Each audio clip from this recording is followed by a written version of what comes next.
जय हिंद दोस्तों। Welcome to my YouTube channel GK with Tarun. आज की वीडियो में हम आर्टिकल 32, आर्टिकल 33, आर्टिकल 34 और आर्टिकल 35 देखेंगे।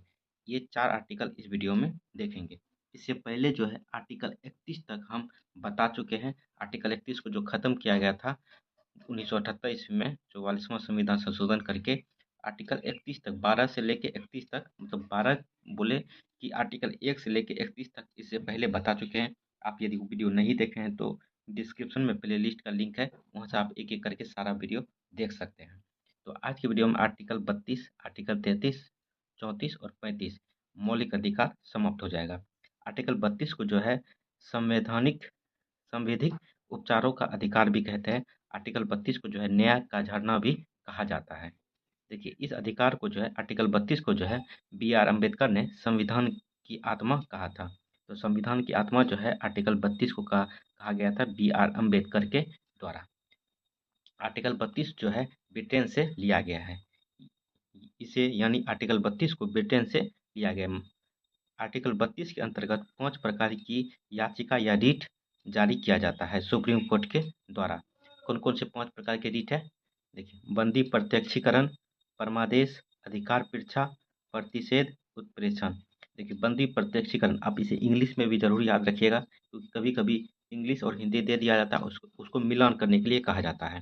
तो बंदी प्रत्यक्षीकरण का इंग्लिश होता है हेबियस कार्पस, परमादेश का होता है मैंडेमस, अधिकार परीक्षा का होता है क्यू वारंटो। इसको अधिकार परीक्षा को भी जो है पोस्टमॉर्टम रिट भी कहा जाता है।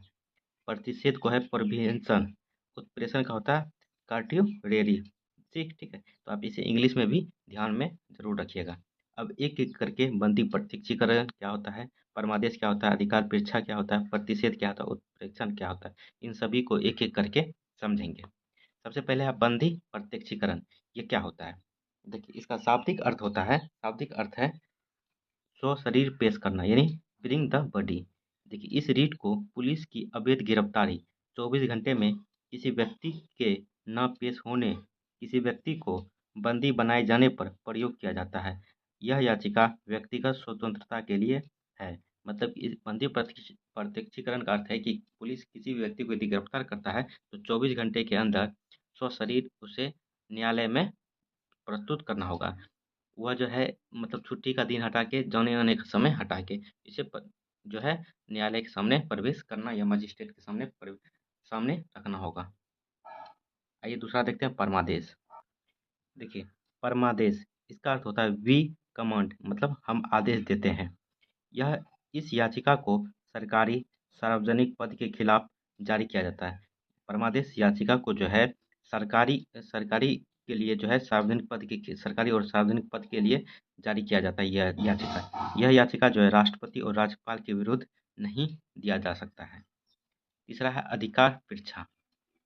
ये क्या होता है, इसको समझते हैं। यदि आप लोग को वीडियो अच्छा लग रहा है तो चैनल को भी सब्सक्राइब कर सकते हैं।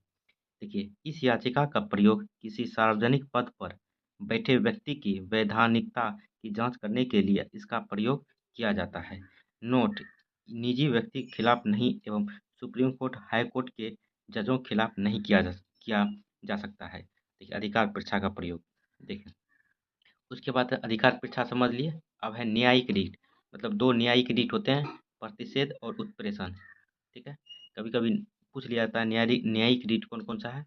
तो प्रतिषेध और उत्प्रेषण जो है ये न्यायिक रीट है। और प्रतिषेध में क्या होता है कि सुप्रीम कोर्ट, पहले इसको देख लेते हैं। सुप्रीम कोर्ट यानी ऊपर का न्यायालय नीचे के न्यायालय के विरुद्ध जारी करता है। इसका अर्थ होता है रोक देना, जस्ट स्टॉप। मतलब लोकल कोर्ट जो होता है ये, इससे ऊपर होता है हाई कोर्ट, हाई कोर्ट से ऊपर सुप्रीम कोर्ट। ठीक है, लोकल कोर्ट में कोई मामला चल रहा है तो इसको हाई कोर्ट बोलता है कि आप इसे बंद करके मेरे पास भेजिए। और यदि हाई कोर्ट में चल रहा है तो high court supreme court high court को ऑर्डर देता है कि आप यहाँ ऊपर भेजिए। तो ये यानी कि सुप्रीम कोर्ट यानी ऊपर का न्यायालय नीचे के न्यायालय के विरुद्ध यह जारी करता है प्रतिषेध। इसका अर्थ होता है रोक देना, जस्ट स्टॉप। उत्प्रेक्षण ये क्या होता है? ये जो है हाई कोर्ट देता है नीचे वाले कोर्ट को कि आपके दायरे में यह मामला नहीं चल सकता, आप ऊपर भेजिए। ठीक है, इस याचिका को भी उच्च न्यायालय यानी हाई कोर्ट निम्न न्यायालय के विरुद्ध जारी करता है और मामले को रोककर अपने पास बुलाता है। इसका मतलब हुआ stop and send to me, इसका होता है जस्ट स्टॉप प्रतिषेध का। तो पाँचों रीट को देख लिए जो सुप्रीम कोर्ट आर्टिकल 32 के तहत किसी भी मौलिक अधिकार का हनन हो रहा है तो जारी करता है। देखिए आगे, देखिए उच्च न्यायालय की शक्ति याचिका जारी करने में सर्वोच्च न्यायालय से अधिक है, मतलब हाई कोर्ट की शक्ति जो है सुप्रीम कोर्ट से ज़्यादा है इसमें रीट जारी करने में। देखिए सुप्रीम कोर्ट सिर्फ मौलिक अधिकार के विरुद्ध याचिका जारी करता है, बल्कि हाई कोर्ट जो है मौलिक अधिकार एवं अन्य अधिकार के विरुद्ध भी याचिका जारी करता है। देखिए आर्टिकल 32 के तहत जो है सुप्रीम कोर्ट में 5 प्रकार की रीट जारी किया जाता है और आर्टिकल 226 के तहत हाई कोर्ट 6 प्रकार की याचिका जारी करता है। छठा रीट जो है अंतरिम राहत है, यानी इंजंक्शन, मतलब किसी भी घर या कहीं पर भी सरकार के द्वारा उसका हनन होता है संपत्ति का, तो छठा रीट जारी किया जाता है हाई कोर्ट के द्वारा। देखिए आर्टिकल 32 अच्छे से समझ लिए, आर्टिकल 33 समझते हैं। आर्टिकल 33 क्या है? देखिए आर्टिकल 33, देखिए संसद को सैन्य बल, लोक व्यवस्था बनाने वाले समिति मतलब आईएएस आईपीएस, आम सूचना मतलब आईबी और रो, ये सैन्य बल में हो गया एयर आर्मी, एयरफोर्स और नेवी से जुड़े लोगों के मौलिक अधिकारों का प्रतिबंधित करने का अधिकार है। मतलब सैन्य बल, लोक व्यवस्था बनाने वाले समितियां जो होती है आईएएस आईपीएस, आम सूचना आईबी रो, इस पे इनके खिलाफ या इस पे के मौलिक अधिकार पर प्रतिबंध करने का अधिकार जो है संसद को है। कारण, इसका कारण है कि अनुशासन बनाए रखना, इसलिए मौलिक अधिकार का हनन होता है इन सभी पे। ये आर्टिकल 34 देखते हैं। देखिए आर्टिकल 34 कि जिस क्षेत्र में सैन्य कानून यानी मार्शल लॉ लागू हो उस क्षेत्र के लोगों के मौलिक अधिकारों पर प्रतिबंध लगाया जा सकता है।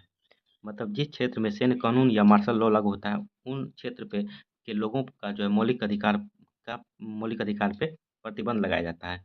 जैसे है अब सपा, मतलब arm force force special power act 1958, ये जो है नागालैंड, मणिपुर, जम्मू कश्मीर, असम आदि क्षेत्रों में जब लगता है तो वहाँ के लोगों का मौलिक अधिकार पर जो है प्रतिबंध लगता है। देखिए आर्टिकल 35 लास्ट आर्टिकल है मौलिक अधिकार का। आर्टिकल 35 मौलिक अधिकारों में संशोधन करने की शक्ति सिर्फ भारत के संसद के पास है, राज्य विधानमंडल के पास नहीं है। उसमें भी संसद के पास जो है सभी मौलिक अधिकार पे कानून नहीं बना सकती है, कुछ को छोड़ के। नोट में याद रखिएगा, आर्टिकल 16(3) हम बताए हुए हैं, आर्टिकल 32(3), आर्टिकल 33, आर्टिकल 34 में कोई छेड़छाड़ नहीं कर सकता है संसद। तो इन सभी आर्टिकल को छोड़ के बाकी सभी आर्टिकल में जो है कानून बनाने की शक्ति या संशोधन करने की शक्ति जो है संसद के पास है, ना कि विधानमंडल के पास, मतलब विधानसभा या विधान परिषद के पास शक्ति नहीं है मौलिक अधिकार पे कानून बनाने की।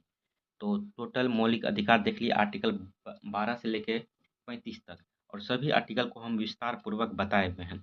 सभी को आप लोग जरूर देखें, आपके एग्जाम के दृष्टिकोण से सभी आर्टिकल या मौलिक अधिकार से 2 या 3 प्रश्न आपको दिखने हर एक एग्जाम में मिल जाता है, तो आप इसे विस्तार पूर्वक जरूर देखें। चलिए कैसा लगा वीडियो कमेंट करके जरूर बताएं।